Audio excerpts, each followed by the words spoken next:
Boa noite, meus amigos, boa noite, minhas amigas. É o famoso Fala Meu Povo agora aqui com vocês em Direito Civil. Vamos embora fazer aqui aquela aulinha onde a gente vai estar fazendo a resolução de questões e ao mesmo tempo falando um pouquinho sobre aqueles assuntos que acabam caindo na sua prova, assuntos que é a parte inicial do Direito Civil. Meu foco hoje na aula aqui com vocês vai ser parte geral. Aquela base que você aprende ali na teoria geral do direito civil, que eu digo que se você não entende bem essa base, aonde você vai estar construindo todo o prédio, né, que representa ali o direito civil, com obrigações, contratos reais, família, sucessões, você precisa ter ali tudo bem estruturado naquela base principal. Então, eu escolhi estar conversando com vocês hoje nesses assuntos iniciais, mas ao mesmo tempo extremamente fundamentais.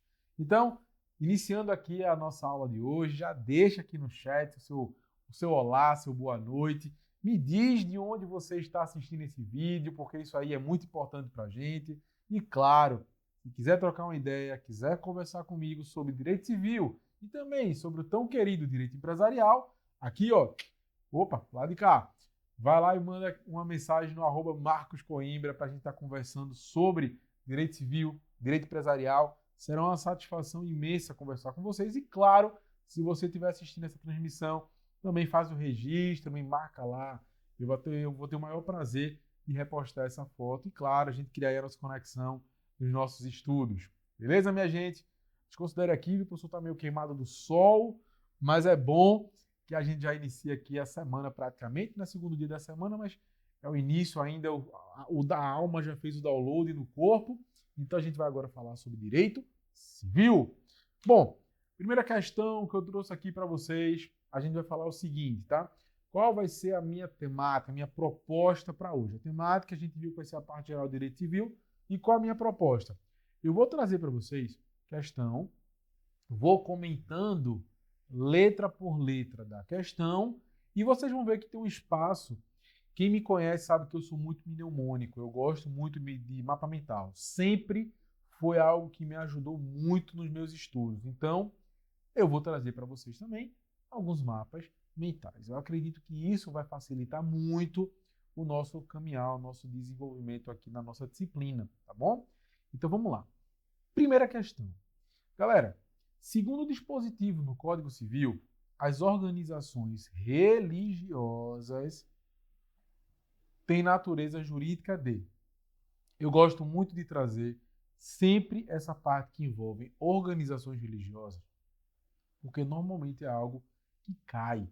Olha, se você for procurar alguns concursos, seja ele de alto rendimento, prova do exame de ordem, as bancas, elas trazem, às vezes, né, isso acaba sendo até uma grande maioria, questões básicas.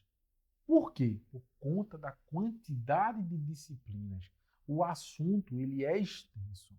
Então, na hora que você tem um assunto extenso, acaba que muitas vezes no básico a gente se perde. Por quê? Porque nós temos aquela impressão de que a banca jamais vai cobrar isso. Isso é muito simples. Eu vou focar em outras coisas, eu vou focar no complexo, né? Não é que você esteja errado, mas acaba que a banca ela também entende a forma da pessoa de pensar. A gente não tem aquela ideia de, é tal banca, eu já sei mais ou menos como é que ela funciona. Pois é, ela também entende o perfil do estudante. E ela sabe aquelas disciplinas que muitas vezes passam batida nos estudos, aqueles assuntos dentro de disciplinas que passam batido, que não têm a atenção devida. Por isso que eu disse para vocês, vamos para questões basilares. Olha aqui comigo. Segundo o disposto no Código Civil, as organizações religiosas elas têm natureza jurídica de pessoa jurídica de direito privado, pessoa jurídica de direito público externo, pessoa jurídica de direito público interno, associação pública ou autarquia. E aí, qual delas você marcaria? Como a gente está aqui na dinâmica, não dá nem para você paralisar e continuar, né? Mas veja, o nosso gabarito é a letra A. Eu estou falando de pessoa jurídica de direito privado. Espera aí, professor, quer dizer que organizações religiosas são pessoas jurídicas de direito privado? São, meu jovem padawan. Vamos ver por quê? Olha aqui, ó. Eu vou trazer nesse formato para vocês, tá bom? Qual é o gabarito? Gabarito letra A, que a gente já viu. E por que a alternativa correta? Vamos então analisar o fundamento legal para isso. Vejam, ela vai estar correta porque organizações religiosas, elas vão estar enquadradas nas pessoas de direito privado. Tá. Essa definição legal, ela vai ser uma definição crucial para você estabelecer o quê? O conjunto de normas que estão ali regindo. Qual é a tua base legal? Dá uma olhadinha aí no artigo 44 do Código Civil. O artigo 44, ele vai trazer para você a lista das pessoas jurídicas de direito privado. E dentro daquela lista, ele vai ter uma observação no parágrafo único. E lá no parágrafo único, ele vai dizer assim, ó, assegura-se a liberdade de criação e funcionamento das organizações religiosas, proibindo o poder público de negar-lhes o reconhecimento. Então, o artigo 44, ele traz uma lista de quais são as pessoas jurídicas de direito privado. Mas o parágrafo único, ele vai trazer para você justamente essa parte que diz que, ó, aqui, ó, assegura a liberdade de criação e funcionamento das organizações religiosas. A gente já tem a nossa resposta da questão, tá? Mas vamos analisar as outras. A letra B, ó, ela fala de pessoa jurídica de direito público externo. Onde é que cabe isso? Vê só. Ela vai estar errada porque a gente já viu onde é que organizações religiosas elas estão, tá bom? Elas não vão estar enquadradas nessa categoria de pessoas jurídicas de direito público externo. Essa classificação legal, ela vai ser reservada para quem, pessoal? Para entidades como estados estrangeiros e organismos regidos pelo direito internacional público. Isso você vai encontrar aonde? Artigo 42 do nosso Código Civil. São pessoas jurídicas de direito público externo, os estados estrangeiros e todas as pessoas que foram regidas pelo direito internacional público. Então, por isso que a letra B está errada. O foco dela aqui está sendo as pessoas de direito público externo, tá? E a gente já viu quem são elas e, obviamente, as organizações religiosas não estão inseridas. Letra C. A letra C, ela trouxe referência para pessoa jurídica de direito público interno, tá? Vamos lá.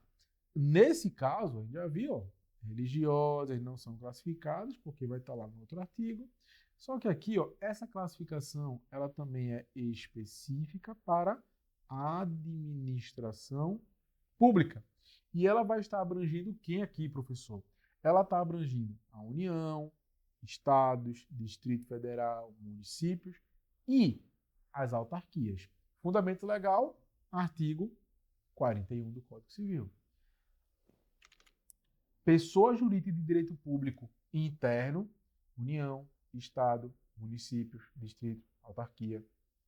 Quando eu falo de direito público externo, são aqueles estados estrangeiros.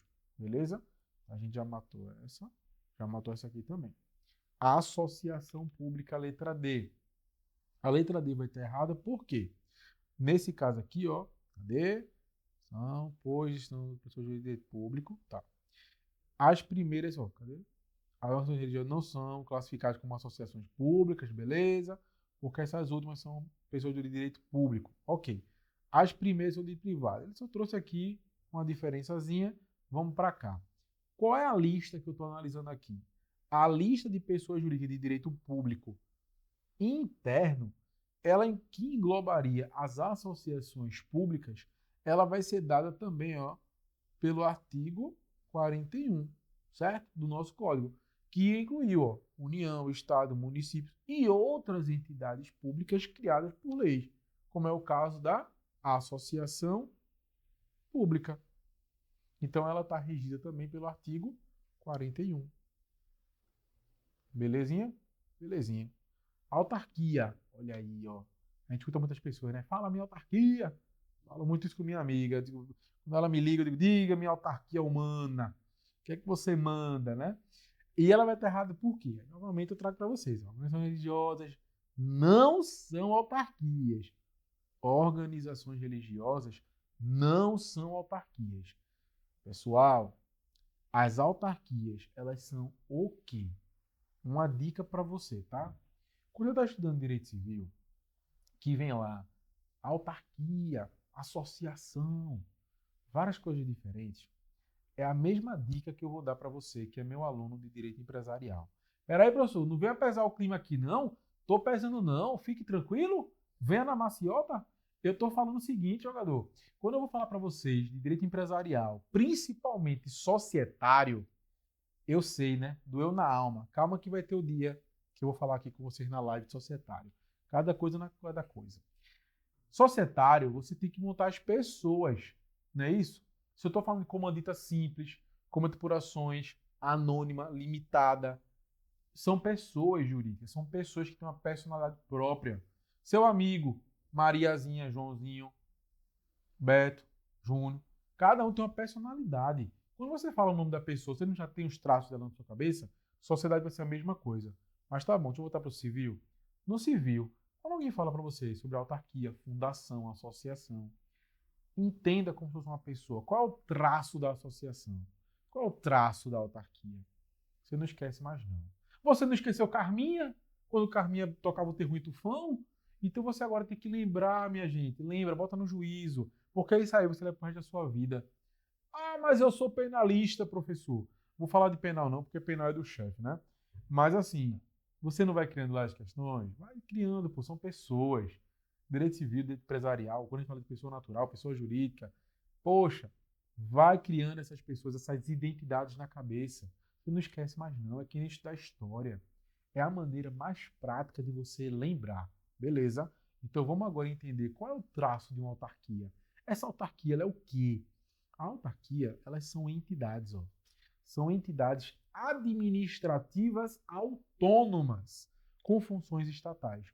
São entidades administrativas autônomas e elas têm funções estatais. E elas são classificadas como pessoas jurídicas de direito público interno. Isso está no artigo 41 do Código Civil. As organizações religiosas, a gente viu que são de direito privado e não vão estar se encaixando no que diz o artigo 41. Beleza? Tranquilidade. Paz do Senhor, irmãos. Amém. Então vamos agora ao seguinte. Eita, professor, botou aí um vamos comigo, não foi? Botei. Vamos ver aqui. Deixa eu trocar aqui a cor. Eu quero fazer com vocês aqui um mapa mental.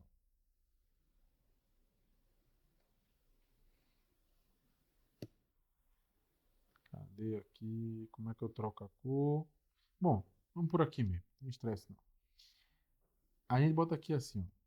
Capacidade. Ó, capacidade. Ponto-chave aqui para a gente falar sobre o assunto. Falou de capacidade, a gente vai o quê? A gente tem que lembrar o seguinte ponto. Se eu estou analisando capacidade, é o ponto-chave de qualquer coisa. Como assim, professor? Vê só. Estou aqui analisando capacidade, que é um ponto-chave no direito civil. Eu agora vou aqui, ó, para conceito. Qual é o conceito de capacidade, meu amigo e minha amiga? Conceito de capacidade, ele é o quê? Deixa eu botar aqui de novo. Agora que eu aprendi, é a medida da personalidade, tá? Ó, capacidade, ele é a medida da personalidade. Não vai anotando agora, não. Depois tu tira um print. Eu vou deixar um momento para dizer assim, tira o print. Você tira o print, tá? Agora você vai comigo aqui. É a medida da personalidade. Além disso, eu tenho uma coisinha chamada incapacidade absoluta.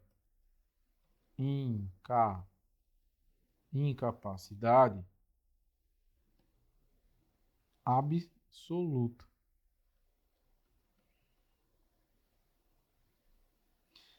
Dentro dessa pegada de incapacidade absoluta, o que é que a gente tem, pessoal? A gente tem os menores de 16 anos, certo? São os menores de 16 anos, sem exceção. Sem exceção, tá bom? Detalhe.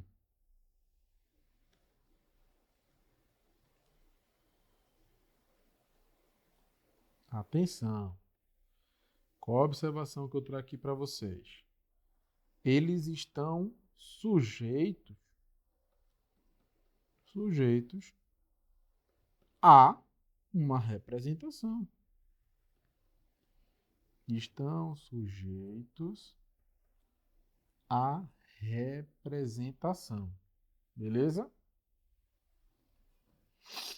Aí vamos para cá agora. Falei de incapacidade absoluta. Agora eu vou para incapacidade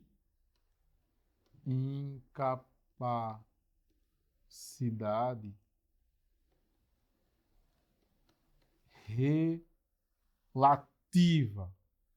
Essa que você tem que ter uma atenção maior ainda, tá, pessoal? Por quê? Na hora que a gente está falando sobre incapacidade, a gente tem incapacidade absoluta e incapacidade relativa. Deixa eu botar aqui agora para vocês um ponto interessante. Primeiro, assim porque fica mais fácil. Primeiro ponto, são os maiores de 16 anos. A gente viu que são os maiores de 16 anos e menores de 18 anos, certo? Beleza. Quem mais? A gente tem os ébrios habituais. Nós temos os ébrios habituais. Os ébrios habituais. E temos também os viciados em tóxicos. Os viciados em tóxicos. Que é minha letra, estão uma beleza. Temos aqui também, ó, aqueles que por causa transitória não puderem exprimir sua vontade. Vou botar só assim, ó. Transitório,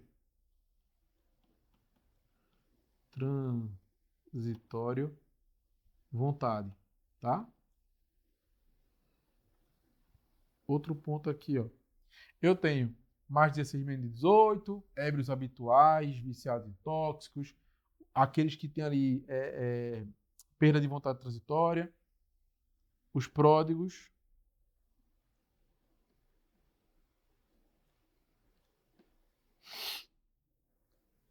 e os sujeitos à assistência.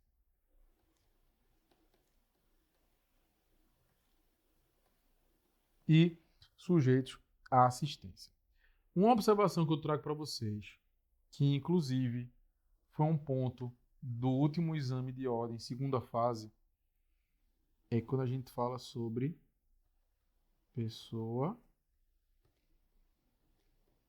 com deficiência. Aí, nesse caso específico, nesse caso aqui, tu tem que lembrar o seguinte, ó. Eles são plenamente, tá, pessoal?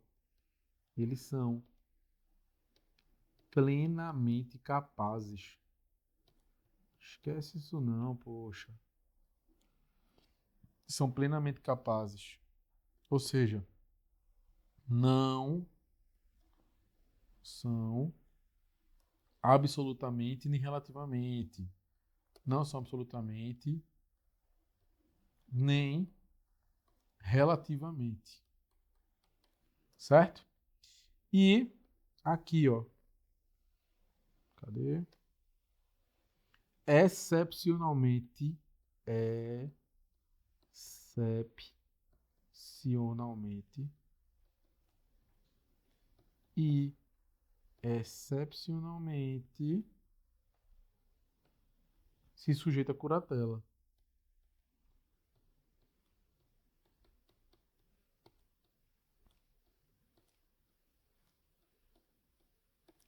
E excepcionalmente se sujeitam à curatela. Beleza? Pronto.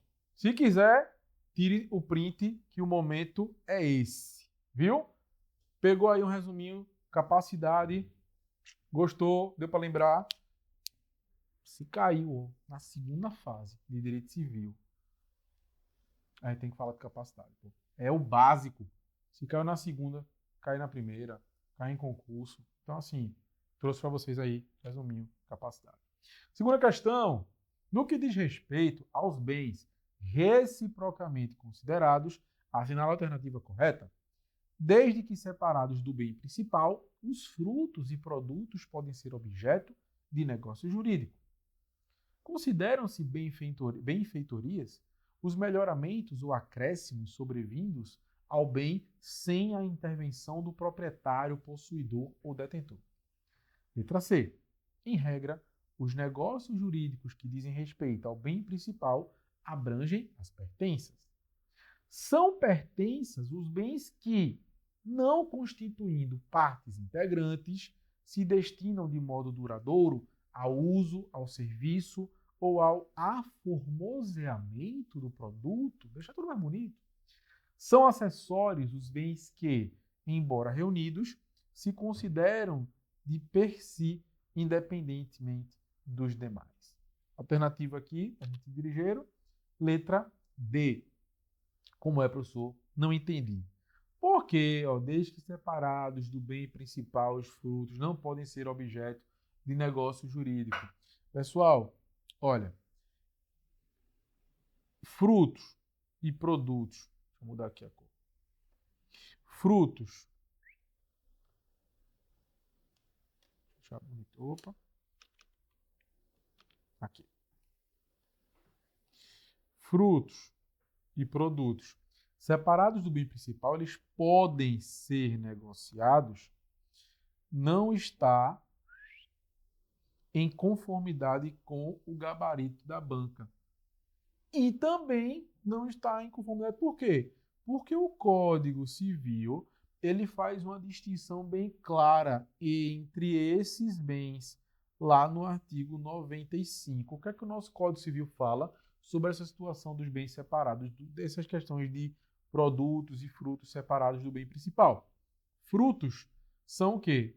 Frutos são produções periódicas que mantêm a substância original.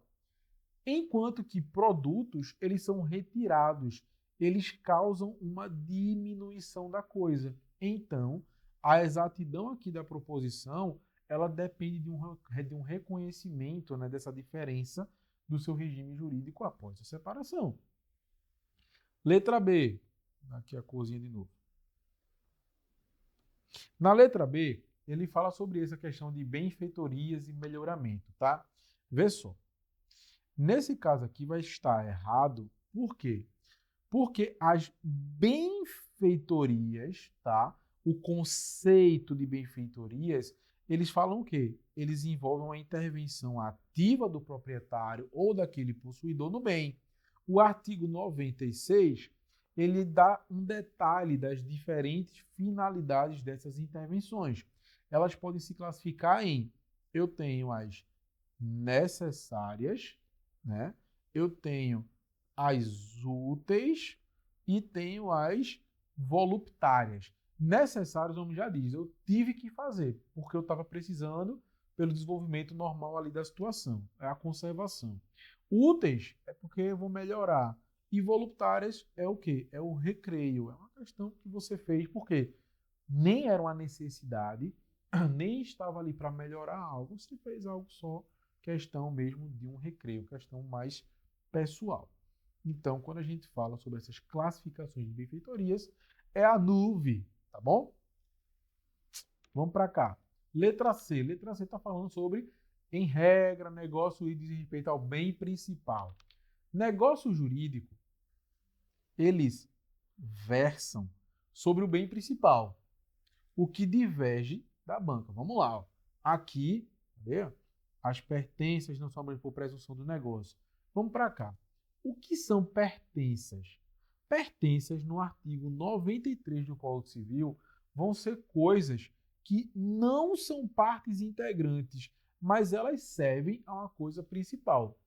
Elas não são coisas que são partes integrantes, mas servem à coisa principal.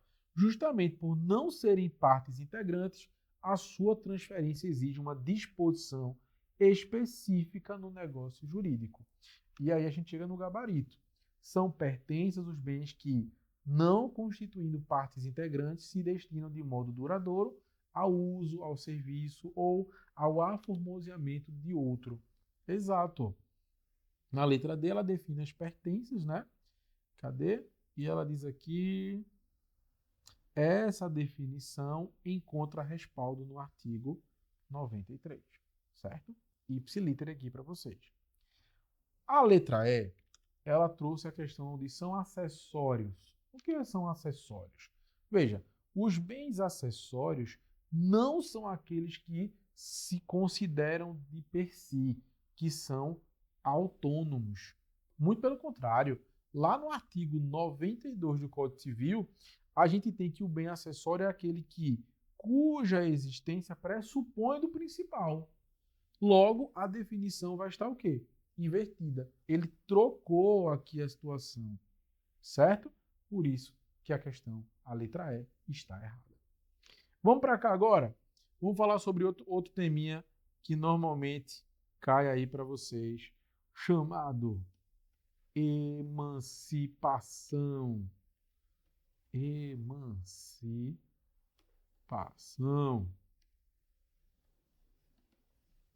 Emancipação. Lembrei de Larissa Manoela, professor. Que bom. Já é um começo, né? Dentro disso, a gente vai trazer aqui algumas hipóteses. Vamos trazer algumas hipóteses. Dentro dessas hipóteses, eu vou trazer aqui algumas observações. Primeira observação. Cadê o meu? Aqui. Primeiro é a voluntária.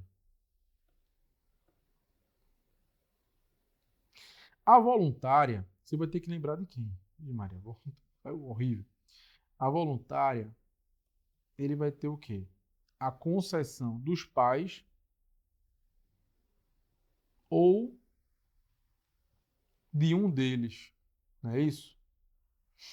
Dos pais ou de um deles. Essa aqui é a questão voluntárias, certo? E se não tiver, professor? E na falta de um deles? E na falta, professor, de um deles? Sei lá, não tá nem o pai, porque podia ser os dois ou pode ser um dos dois. E se você não tiver nenhum dos dois? Tem que ter instrumento público. Instrumento público.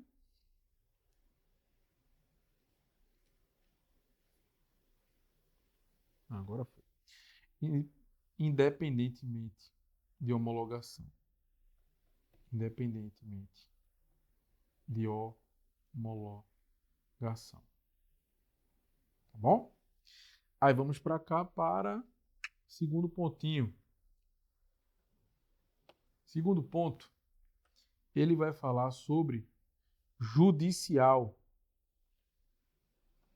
O judicial, pessoal, é aquele que vai trazer por sentença. Então, a gente tem emancipação voluntária e a gente tem por sentença do juiz, que vai ouvir o tutor,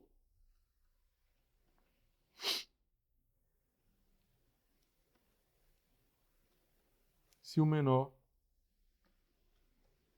tiver 16 anos.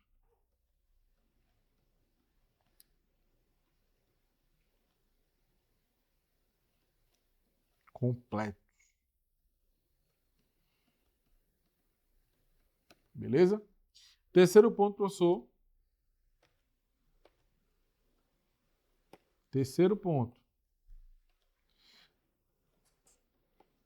Pelo casamento. Pelo casamento. Então vem a voluntária, judicial e também pelo casamento. Além do casamento, eu tenho pelo exercício de emprego efetivo. Emprego efetivo. Agora aqui, o quinto ponto. Quinto ponto. Colação de grau. Opa.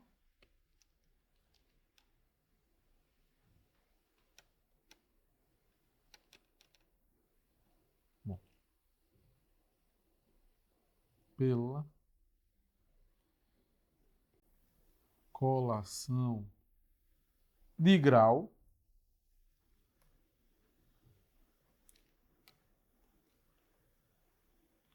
ensino superior, tá, pessoal? Pela colação de grau em ensino superior. Sexto ponto vai ser estabelecimento civil.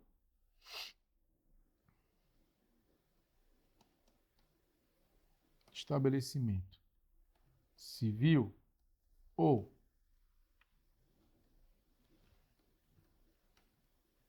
estabelecimento civil ou comercial e desde que, pessoal, em função dele, com 16 anos completos, ele tem economia própria. Opa. Ele tenha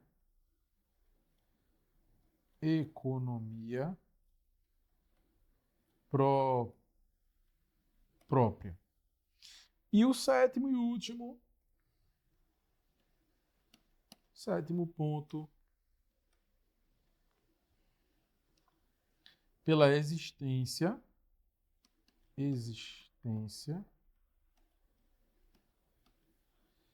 da relação de emprego, pela existência da relação de emprego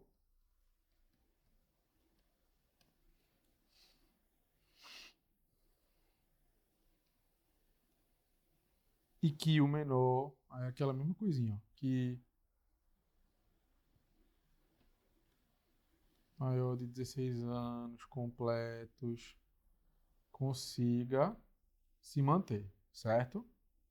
16 anos completos consiga se manter. Então, aí você não esquece. Tranquilo de emancipação. Dá o print aí. Momento do print. Lembrou? Não vai esquecer mais emancipação. Então agora vamos para cá. Oi. Terceira questão. Considerando que dispõe o Código Civil de 2002 acerca das disposições gerais de negócio jurídico, assinar a alternativa correta. Daqui a pouco. A validade do negócio jurídico requer agente capaz, objeto lícito, possível, determinado ou determinável e forma prescrita ou não defesa em lei. A incapacidade relativa de uma das partes pode ser invocada pela outra em benefício próprio e aproveita aos cointeressados capazes. A validade da declaração de vontade depende sempre de forma especial. O silêncio importa a anuência, ainda que necessária a declaração de vontade expressa. Vamos lá, pessoal. Qual dessas aqui é a alternativa correta? Gabarito será letra A. Mas por que letra A? A validade requer agente capaz, objeto lícito, parará, é o que diz o artigo 104. Por quê? A validade do negócio jurídico requer agente capaz, ou objeto lícito, possível, determinado ou determinável, e forma prescrita ou não defesa em lei. Falou então aqui, sobre negócio jurídico, você já encontra o fundamento legal aonde artigo 104, pessoal, do Código Civil. Beleza? Então esse vai ser o nosso gabarito. Mas vamos ver onde é que os outros estão errados. Na letra B, a incapacidade relativa não vai poder ser invocada, pela outra parte em benefício próprio. Por quê? No artigo 171, só que do Código Civil, além dos casos que são expressamente declarados na lei, vai ser anulável aquele negócio jurídico se a gente verificou a incapacidade relativa do agente ou se ocorreu um vício que decorreu por conta de um erro, dolo, coação, estado de perigo, lesão ou fraude contra credores. Então, nesse caso, quando ele trouxe aqui que a incapacidade relativa de uma das partes pode ser invocada pela outra em benefício próprio? Não. Não pode ser invocada em benefício próprio. Letra C.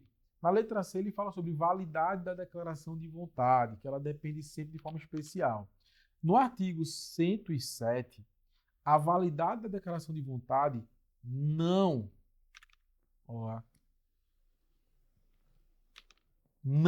dependerá de forma especial, senão quando for a lei expressamente exigir. Então, a validade da declaração de vontade não depende sempre de forma especial, salvo quando a lei exigir. Por isso que a letra C está errada. Na letra B, ele fala que o silêncio importa a anuência, ainda que necessária a declaração de vontade expressa. O silêncio só vai importar a anuência nos casos em que a lei ou circunstâncias autorizarem.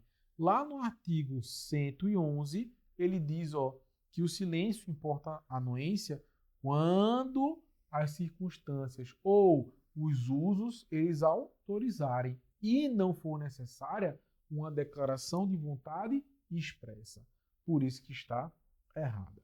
Tranquilo? Pegou bem aqui essa parte de negócio jurídico. Agora a gente vai para mais um mapa mental. Dessa vez eu vou falar para vocês sobre um tema que eu falo muito em empresarial, que é desconsideração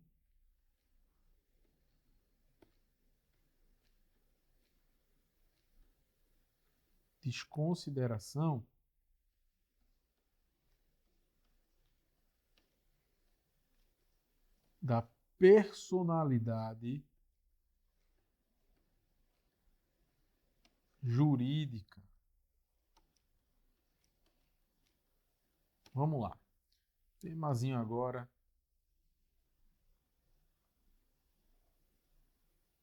Desconsideração da personalidade jurídica.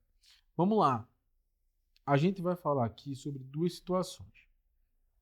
Deixa eu botar aqui o verde. A gente vai ter o que nós chamamos de teoria maior e teoria menor. MC menor. Teoria menor. Vamos lá. Quando a gente fala sobre desconsideração de personalidade jurídica, o que é que eu costumo dizer na esfera de direito empresarial? Quando a gente tem uma personalidade jurídica, a gente associa logo que a gente é aquela pessoa que tem um CNPJ, né? E quando a gente fala que a gente vai desconsiderar ela, é porque todo CNPJ tem um CPF tecnicamente por trás. Tecnicamente, né? A gente tem casos de empresas que comandam outras empresas. Mas na maioria dos casos, você sempre vai ter um CPF que originou tudo aquilo ali. Até porque uma empresa ela é criada porque alguém sozinho ou em grupos. Lembra de Power Ranger? Quem me assiste empresarial lembra de mim. Tem Tommy, que é o Power Ranger verde, e ele sozinho tem o Megazord dele. E a gente tem os Power Rangers que juntos formam o Megazord. Então, assim, sempre vai ter a ideia de que uma empresa ela foi criada porque alguém chegou lá e constituiu. E aí a gente vai ter duas teorias, que é o que eu vou destrinchar aqui com vocês hoje. Essa teoria, vou trocar aqui a cor. Essa teoria maior, ela foi adotada pelo Código Civil de 2002. E ela tem alguns requisitos. E ela tem alguns requisitos. Como assim, professor? Ela, quais são os requisitos da teoria maior? Quando fala de um abuso de personalidade, muito abuso de abuso de personalidade, que é o quê? É uma descaracterização do objetivo primordial, é da finalidade. Então, abuso de personalidade é o quê? É um desvio da finalidade. É um desvio da finalidade. Ou confusão patrimonial, tá? Teoria maior. Confusão patrimonial. Aí aqui eu tenho outro ponto para vocês, que é ligado ao quê? Ao que nós chamamos de mera insolvência. Mera insolvência.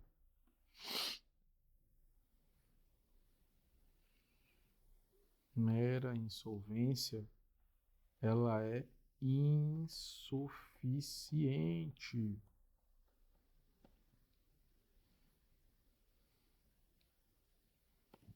E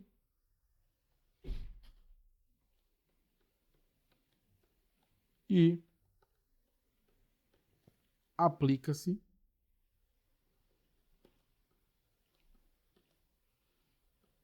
a generalidade das situações. Essa teoria é maior, tá? Tem muita gente que esquece de falar teoria maior e teoria menor porque foca só nas questões empresariais. Quando a gente vem para cá, ó, teoria menor, a gente já vai ter outros 3 pontos também. Primeiro, a teoria menor, ela não é adotada por ninguém, professor. Você que está dizendo. Ela é adotada, hoje, professor. Ela vai ser adotada também pelo Código Civil, é? Não, ela vai ser adotada pelo CDC. A teoria menor, ela é adotada pelo CDC. Vou pintar aqui diferente. Aqui, ó. Aqui o juiz,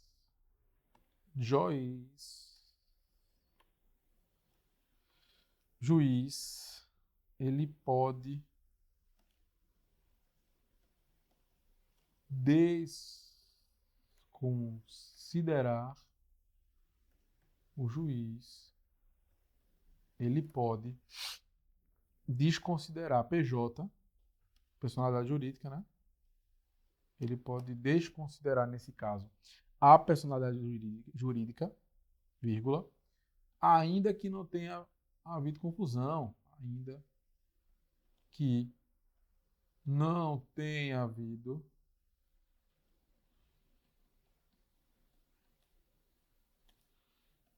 confusão. E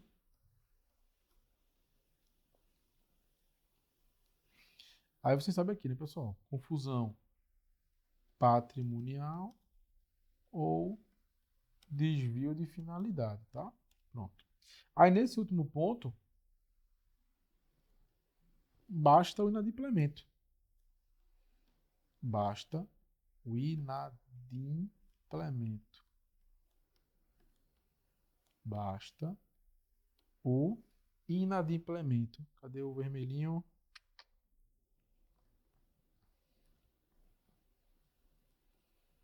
Das obrigações.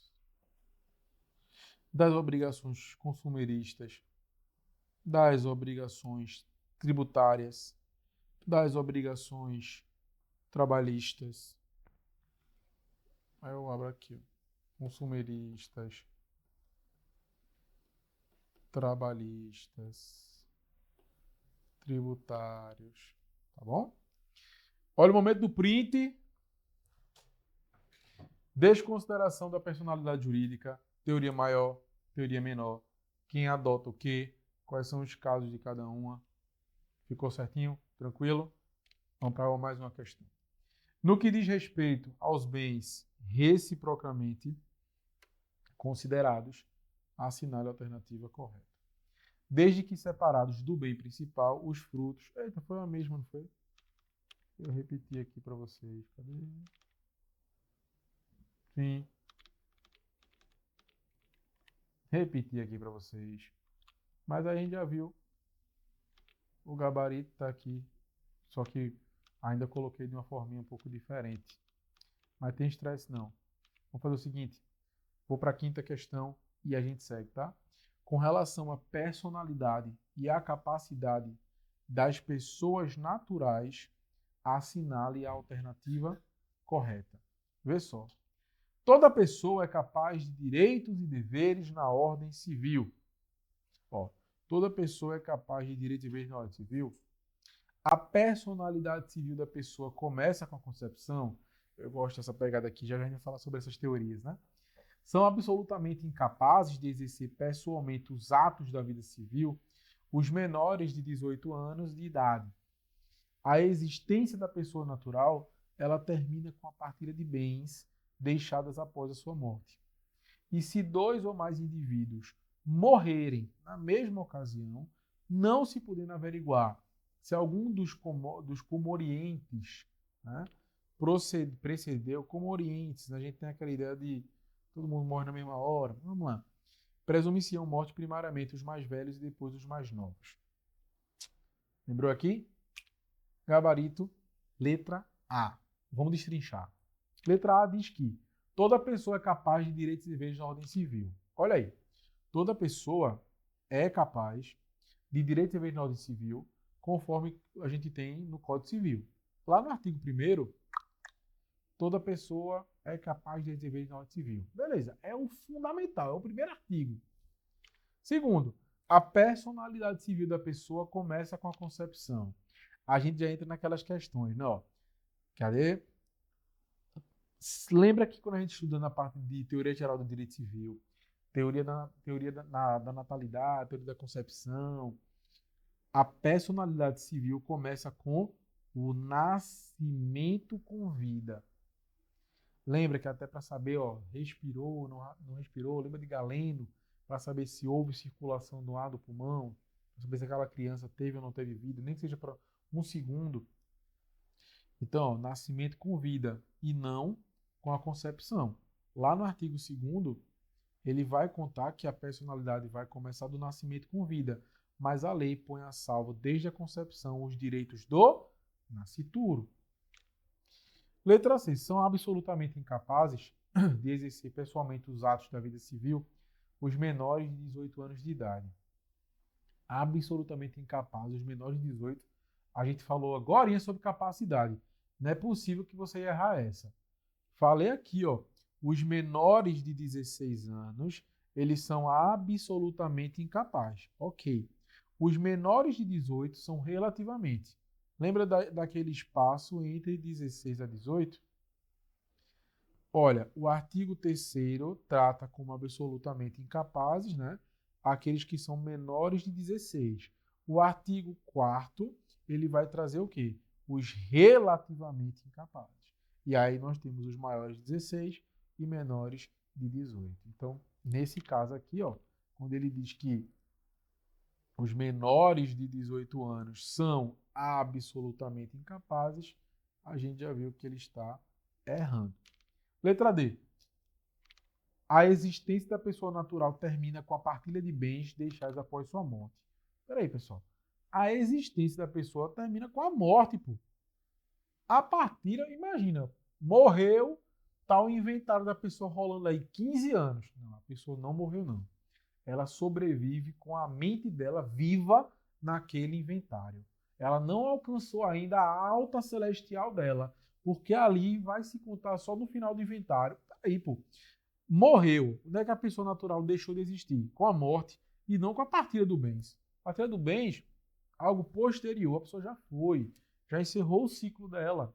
Então, lá no artigo 6º, ele fala que a existência da pessoa natural termina com a morte. Presume-se esta quanto aos ausentes, nos casos em que a lei autoriza a abertura de uma sucessão definitiva. Aí lembra que a gente fala de morte, morte presumida, ausente. Beleza? Na ausência de provas, letra E. Se dois ou mais indivíduos morrerem na mesma ocasião, não se podendo averiguar se algum dos comorientes precedeu o outro, presume-se-ão mortos primariamente os mais velhos e depois os mais novos. Na ausência de prova sobre a ordem de falecimento, presume-se-ão os comorientes que eles faleceram todos ao mesmo tempo. Então, o artigo 8º diz: se dois ou mais indivíduos faleceram em uma ocasião, não tem como averiguar se algum dos comorientes precedeu os outros, então eles estão simultaneamente mortos. Vamos aqui para mais um esqueminha. Vamos. Mais um esqueminha da felicidade para a gente se despedir. E já que a gente está falando de morte, vige, professor. Então vamos falar de presunção de morte.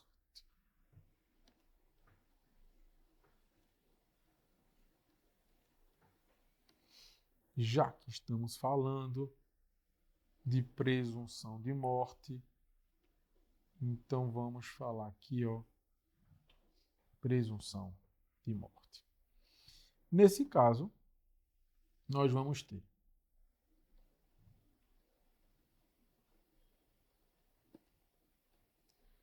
direta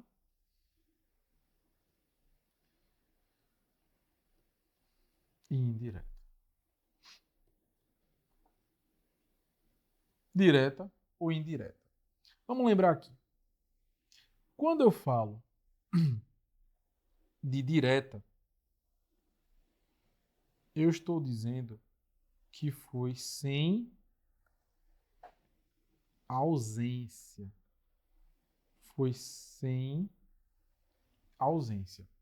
Quando eu estou falando de indireta, uma coisinha aqui, tá. Aí eu falo que houve o quê? Com ausência. Com ausência. Aqui teve que abrir o quê? Abertura.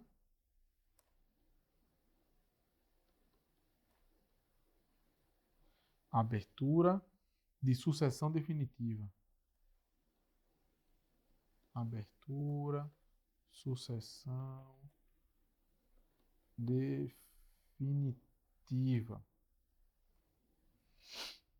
Vou trocar aqui a corzinha de novo.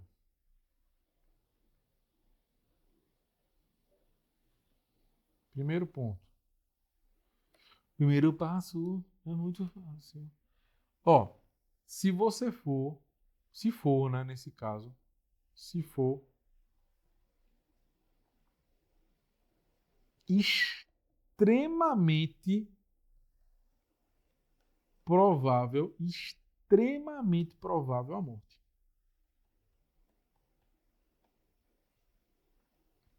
De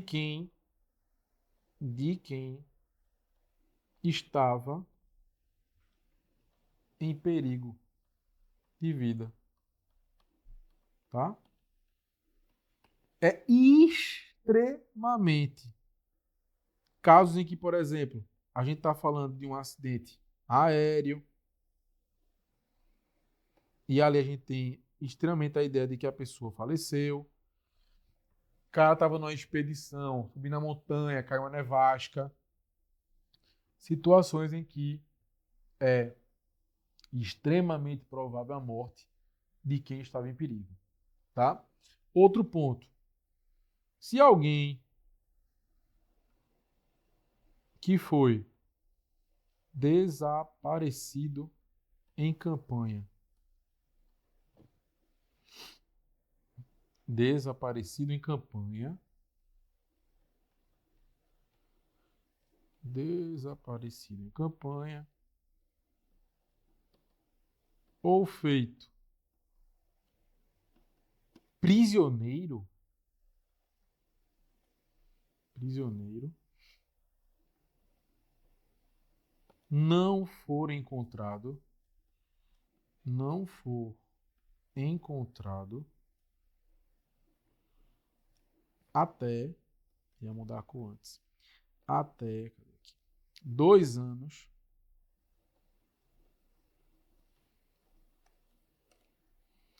após o término da guerra. Após o término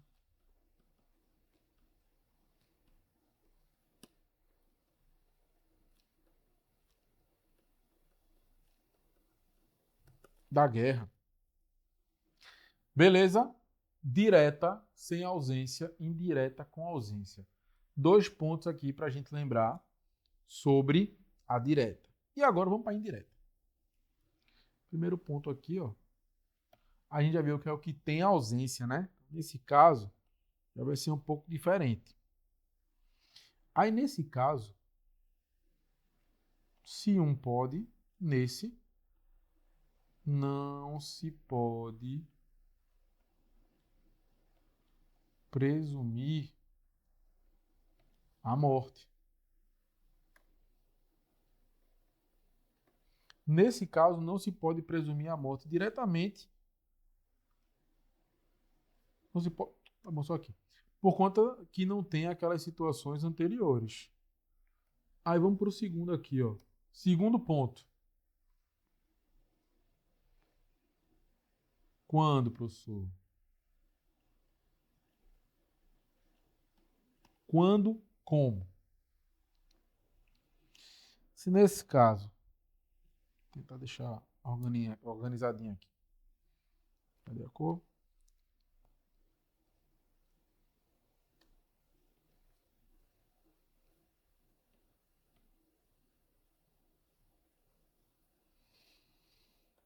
Ó. Se aqui a pessoa desapareceu, a pessoa desapareceu do seu domicílio, desapareceu do domicílio. Só que aí ela não deixou rastro nenhum. Deixa eu botar aqui para caber.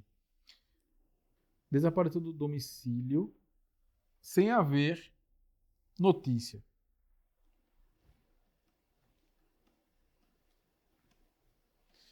Sem haver notícia. Não tem. Se não houver representante ou procurador, representante ou procurador,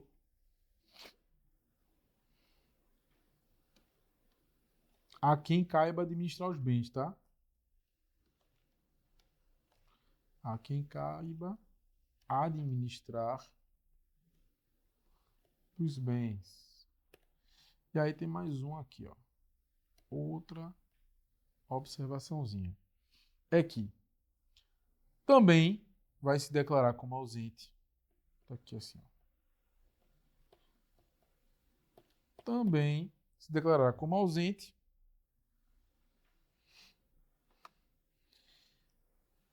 quando ele deixar um mandatário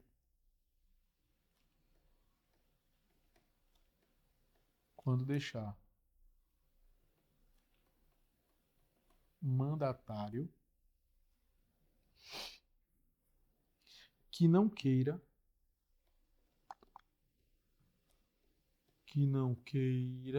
tá horrível a letra pela mesma, mas dê um desconto aí, ou não possa, que não queira ou não possa exercer ou continuar o mandato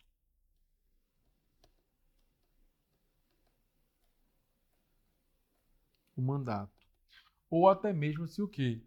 Se ele tiver poderes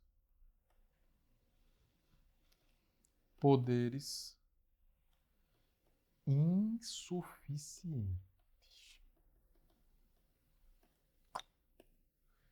Tá aí. Presunção de morte para vocês. Olha o print do sucesso.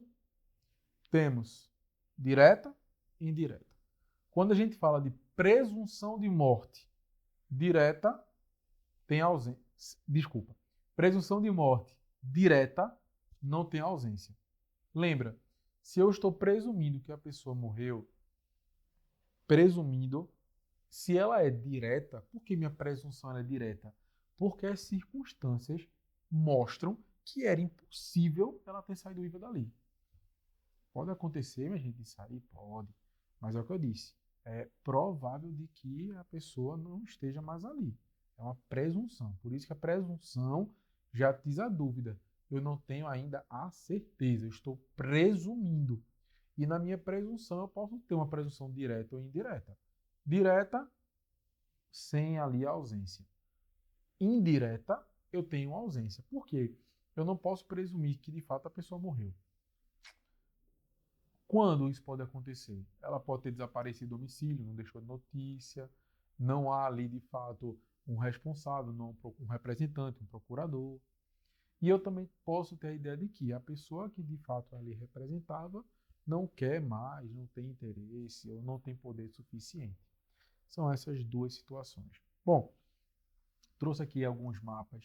Eu particularmente gosto muito do visual, facilita meu entendimento e eu espero, obviamente, que te ajude de alguma forma.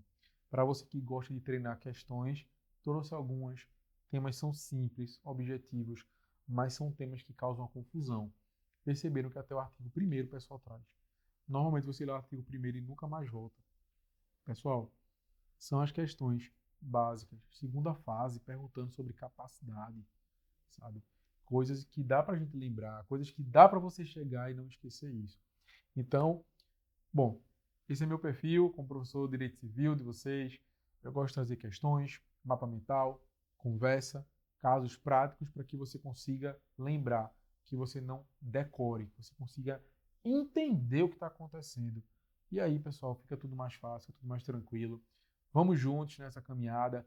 Contem comigo, meu arroba tá aí, @Marcos Coimbra.